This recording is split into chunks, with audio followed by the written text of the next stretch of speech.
So dear students, I will provide few hints for these sums. So you have to solve the first 10 questions yourself with the help of these hints. So let's start. In the second sum of two numbers is 74. कोई भी two numbers का सम क्या है 74. आपको condition क्या दी हुई है students, क्योंकि उस कंडीशन के अकॉर्डिंग ही आपकी इक्वेशन बनेगी. One number is 10 more than other, means अगर वन नंबर कुछ भी आप लेट कर लो x है तो दूसरा नंबर क्या होगा x प्लस 10, क्योंकि वो उससे x क्या है ज्यादा है. What are the numbers?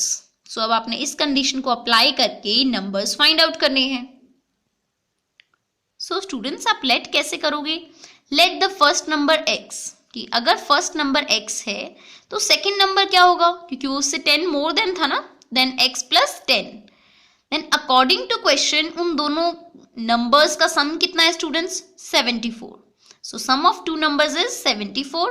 तो आप इन दोनों नंबर्स का सम कर दो, यानी कि x प्लस 10 ये किसके इक्वल होना चाहिए 74. अब आपके पास ये इक्वेशन बन गई तो आप इसे सॉल्व कर लोगे.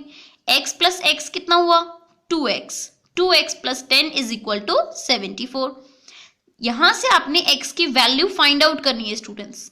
जो x की वैल्यू आपकी आएगी लास्ट में वो होगा आपका फर्स्ट नंबर, और उस x की वैल्यू के अंदर आप 10 प्लस कर दोगे तब होगा आपका सेकंड नंबर. सो इस तरीके से आपने ये दोनों नंबर्स फाइंड आउट करने हैं. Okay, now let's check the third question, that is the sum of three consecutive multiples of 11 is 363. Find these multiples. Students आपने मल्टीपल्स के बारे में पहले भी स्टडी किया हुआ है. मल्टीपल्स होते क्या हैं कि किसी भी नंबर से आप continuously 1 2 3 so on full counting को मल्टीप्लाई करते जाओ, तब जो आपके आंसर्स आएंगे वो होंगे उसके मल्टीपल्स. जैसे 11 के मल्टीपल्स बोले तो 11 को आप कंटिन्यूसली 1 2 3 से जिससे मल्टीप्लाई करते जाओगे तब जो आंसर्स आपको मिलेंगे that are the multiples of 11. So आपको कंडीशन दी हुई है sum of three consecutive multiples. Consecutive का मीनिंग है कंटिन्यूसली, मीन्स लगातार. 11 के जो लगातार थ्री मल्टीपल्स हैं उनका सम 363 है, तो आपने उन मल्टीपल्स को फाइंड आउट करना है. सो बेसिकली हम देख सकते हैं कि ये इस तरीके से 11 के मल्टीपल्स होंगे. तो इन मल्टीपल्स में आप ऑब्जर्व करो स्टूडेंट्स, डिफरेंस कितने का आ रहा है. 11 से 22 होने में इन दोनों में कितने का डिफरेंस है 11 का, क्योंकि 11 में 11 ऐड करने पे 22 आया ना, फिर 22 में 11 ऐड करने पे 33 आया. सो 11 का डिफरेंस है सभी में. देन इसी चीज के अकॉर्डिंग आप थ्री कॉन्सिक्यूटिव मल्टीपल्स को लेट करोगे. So let three consecutive multiples of 11. First को आपने लेट कर लिया x, तो सेकेंड मल्टीपल क्या होगा उसके अंदर 11 ऐड कर दो. और थर्ड मल्टीपल क्या होगा, देखो एक बार यहाँ पे 11 इंक्रीज हुआ, नेक्स्ट में फिर से उसमें 11 इंक्रीज हुआ, तो उसमें आप क्या करोगे 2 टाइम्स को 11 ऐड कर दोगे, x प्लस 11. देन आपको अकॉर्डिंग टू क्वेश्चन क्या कंडीशन दी हुई थी कि तीनों मल्टीपल्स का जो सम है वो किसके इक्वल है 363.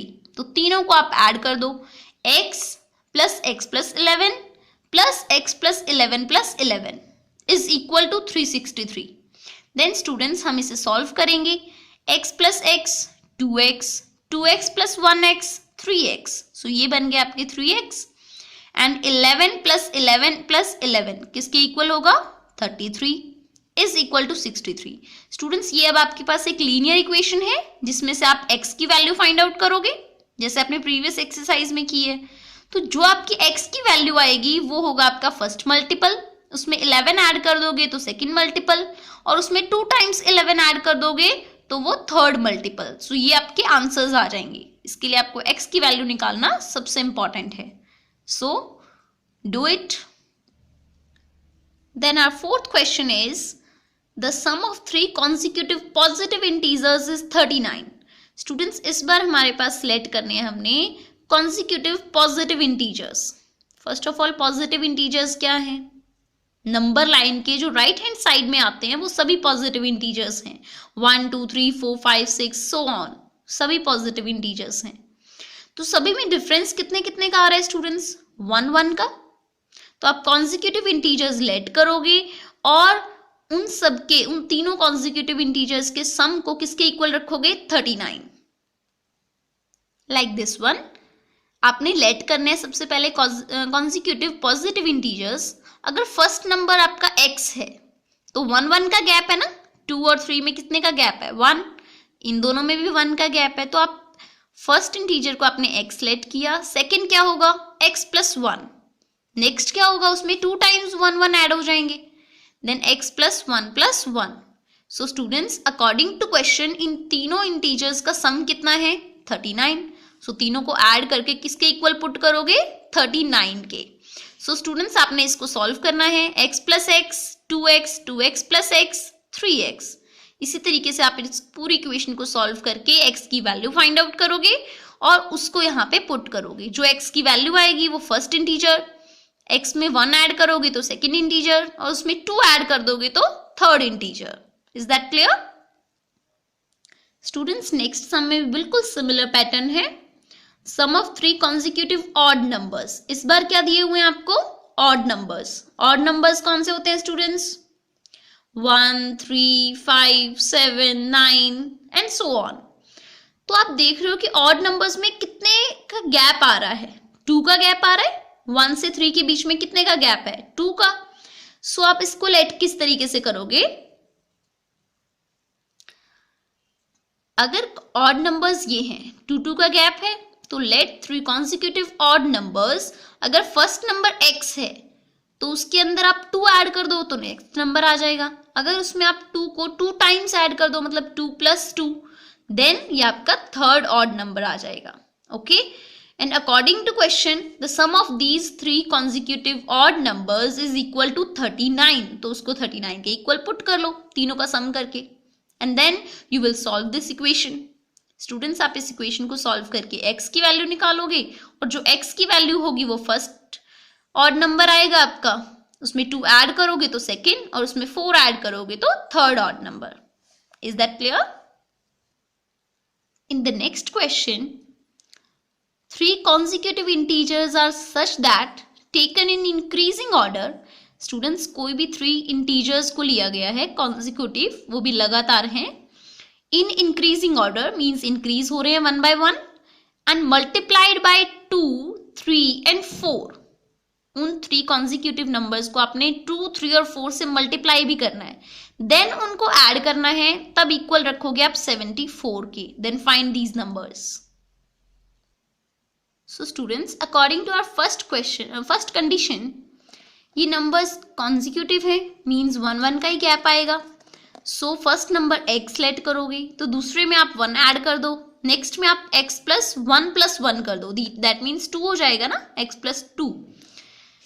सो अकॉर्डिंग टू क्वेश्चन हमें ये बोल रहे हैं कि अब हमें इन तीनों नंबर्स को 2 3 और 4 से मल्टीप्लाई भी करना है, यानी कि जो फर्स्ट नंबर है उसको आप 2 से मल्टीप्लाई करो, x इंटू 2।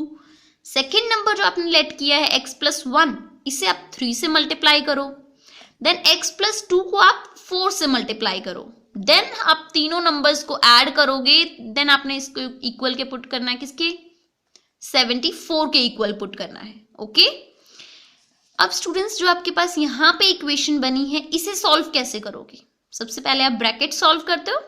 सो x इंटू 2, ये तो आपका 2x आ गया, देन ये ब्रैकेट देखिए इंटू 3, दैट मीन्स इस फुल ब्रैकेट के साथ ये 3 मल्टीप्लाई में है। सो आप 3 को 1 टाइम मल्टीप्लाई करोगे इसके साथ, x के साथ, तो क्या आएगा? 3x प्लस साइन जो है वो आप यही प्लस का ही रखोगे, देन 3 को इससे भी मल्टीप्लाई करोगे, 3 into 1 3। Similarly you will do here 4 into x 4x plus as it is 4 into 2 8। So students, अब जो आपके पास इक्वेशन बन गई उसको आप इजीली सॉल्व कर सकते हो और x की वैल्यू निकाल सकते हो। x की वैल्यू को यहाँ पुट करोगे तो आपको 3 कॉन्जिक्यूटिव इंटीजर्स मिल जाएंगे। नेक्स्ट है स्टूडेंट्स आपका 7th question, the difference between 2 whole numbers is 66। कोई भी 2 होल नंबर्स के बीच में डिफरेंस 66 है और आपको उन 2 नंबर्स का रेशियो गिवन है स्टूडेंट्स 2:5। एक चीज का आपने हमेशा ख्याल रखना है कि जब भी आपको रेशियो गिवन हो तब आपने उन नंबर्स को रेशियो के साथ लेट करना होता है। और फिर आप उन दोनों का डिफरेंस करोगे। ओके, फॉर एग्जाम्पल आपको रेशियो गिवन था 2:5, देन लेट दीज नंबर्स, 2:5 है तो आपको लेट इसी तरीके से करना है, 2x एंड 5x, जो रेशियो है उनके पीछे आप x लेट करोगे, 2x एंड 5x। देन आपको क्वेश्चन के अंदर कंडीशन क्या गिवन है कि दोनों होल नंबर्स का डिफरेंस 66 है। दैट मीन्स जो ये बिगर नंबर है आपका 5x, उसमें से अगर आप 2x को माइनस करते हो देन इन दोनों का डिफरेंस है 66। सो स्टूडेंट्स, इसको सॉल्व करके आप x की वैल्यू फाइंड आउट करोगे और उस x को आप 2 से मल्टीप्लाई करोगे तो फर्स्ट होल नंबर मिल जाएगा, और अगर आप 5 से मल्टीप्लाई करोगे तो सेकेंड होल नंबर आपको मिल जाएगा। ओके, नेक्स्ट स्टूडेंट्स, आपके पास है एज से related word problems. 8th question, the present age of Sahil's mother is 3 times the present age of Sahil. Means अभी जो प्रेजेंट में साहिल की जितनी भी एज है उसकी मदर की एज उससे 3 times है, उसकी मदर की एज उससे 3 times। मीन्स अगर आप फर्स्टली साहिल की एज लेट करोगे तो साहिल की एज आपने लेट कर ली फॉर एग्जाम्पल x, देन साहिल की मदर की एज कितनी हो जाएगी 3x, क्योंकि 3 times बोला है ना। Then after 5 years their age will add to 66 years। Means 5 years बाद उनकी एज को ऐड करने पे कितना हो जाता है 66 years। Then find their present ages. So dear students, आपने पहले साहिल की एज लेट की थी x years एंड उसकी मदर की एज फिर कितनी हो गई 3x, क्योंकि 3 times है। लेकिन अभी हमें बोला है कि 5 years बाद इनको ऐड करने पे 66 आता है। तो आप सोचिए अभी आपकी जितनी भी एज है 5 years बाद क्या होगा, उसमें 5 years इंक्रीज हो जाएगी ना। फॉर एग्जाम्पल अगर आज आपकी एज 10 years है या 12 years है, सपोज 12 years है, 5 years बाद कितनी हो जाएगी 12 + 5 यानी कि 17 years के हो जाओगे, ऐसा ही होगा ना। तो यहाँ पे भी 5 years बाद में आप क्या करोगे, इसके अंदर 5 ऐड कर दो, ऐसे ही इसके अंदर भी आप 5 ऐड कर दो। सो आफ्टर 5 years इन दोनों को ऐड करने पे 66 है तो दोनों में पहले आप 5 ऐड करो, x + 5 एंड साहिल की मदर की एज क्या हो जाएगी 5 years बाद में 3x + 5, और दोनों को ऐड करने पे कितना आता है 66। So students x + 3x 4x हो गया एंड 5 and 5 10, सो 4x + 10 = 66। ये आपके पास बन गई एक लीनियर इक्वेशन। यहां से आप x की वैल्यू फाइंड आउट करोगे, जो x की वैल्यू होगी वो साहिल की एज, और इस x की वैल्यू को अगर आप 3 से मल्टीप्लाई कर दोगे देन आपको मिल जाएगी साहिल की मदर की एज। ओके, नेक्स्ट क्वेश्चन में स्टूडेंट्स हम 3 पर्सन्स को इन्वॉल्व कर रहे हैं। फर्स्ट बैचुंग्स फादर, उसके grandfather and the third one is Baichung himself. Okay, Baichung एक बच्चे का नेम है। Baichung's father is 26 years younger than Baichung's grandfather.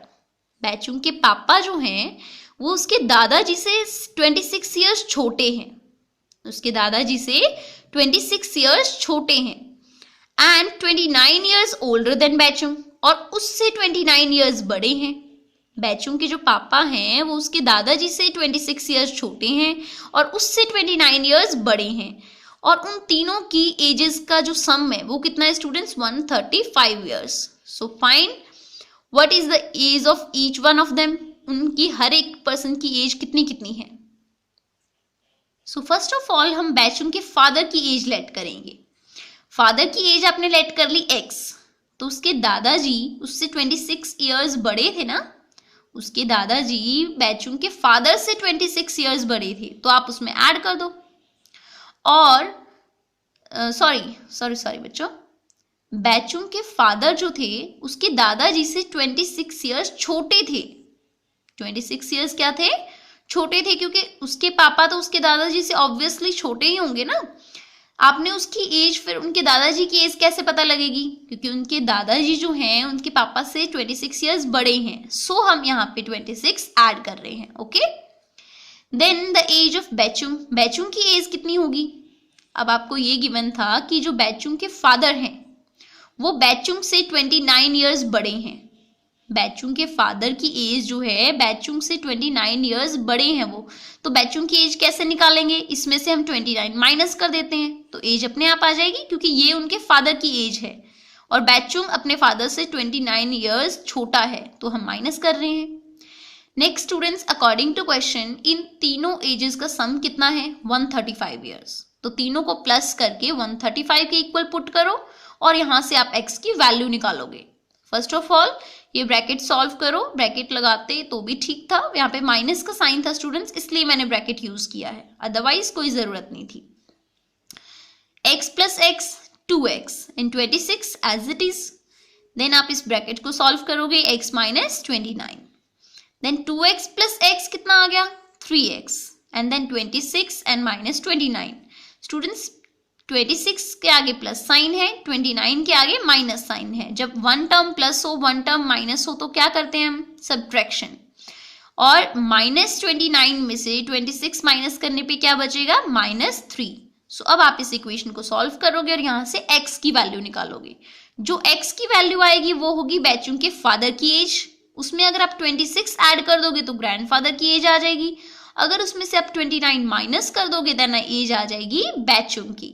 Okay, next 10th question, 15 years from now, अभी से लेके 15 ईयर्स बाद में जो रवि की एज होगी students will be 4 times his present age. आज रवि की जितनी भी एज है 15 ईयर्स बाद में जो एज होगी उसकी वो आज वाली एज से 4 टाइम्स होगी। Then what is the Ravi's present age? Ravi की प्रेजेंट एज क्या है? सो फर्स्ट ऑफ ऑल हम रवि की प्रेजेंट एज लेट करेंगे स्टूडेंट्स। प्रेजेंट एज क्या है? x। देन उसकी 15 ईयर्स बाद में एज क्या होगी? उसमें 15 ऐड कर दो, x प्लस 15। हमें ये कंडीशन गिवन है स्टूडेंट्स कि 15 ईयर्स बाद में जो उसकी एज है वो अब वाली एज से 4 टाइम्स है। मतलब ये एज जितनी भी है इसका 4 टाइम्स ये है। अगर हमने इन दोनों को बैलेंस करना हो, इन दोनों को अगर हम बीच में इक्वल का साइन लगाते हैं स्टूडेंट्स, अगर दोनों में इक्वल का साइन मींस दोनों को हमने इक्वल बनाना है, ये एज इसकी 4 टाइम्स है, तो अगर हम इसको भी 4 से मल्टीप्लाई कर दें तब दोनों इक्वल हो जाएंगे। यस, तो हम इसको 4 से मल्टीप्लाई कर देंगे। अब ये दोनों इक्वल हम कह सकते हैं क्योंकि ये पहले से 4 टाइम्स थी, इसको हमने 4 से मल्टीप्लाई कर दिया। So now they are equal. अब हम इसे सॉल्व करेंगे स्टूडेंट्स। ये हो गया 4 इंटू एक्स 4x। इस x को आप लेफ्ट हैंड साइड में लेके आओगे तो किस में हो जाएगा? -x is equal to 15। 4x minus x 3x is equal to 15। अब आप x की वैल्यू इजीली निकाल सकते हो। जो x की वैल्यू आएगी वही होगी रवि की present age. Is that clear students? So solve these 10 questions on your fair notebook in neat and clean handwriting.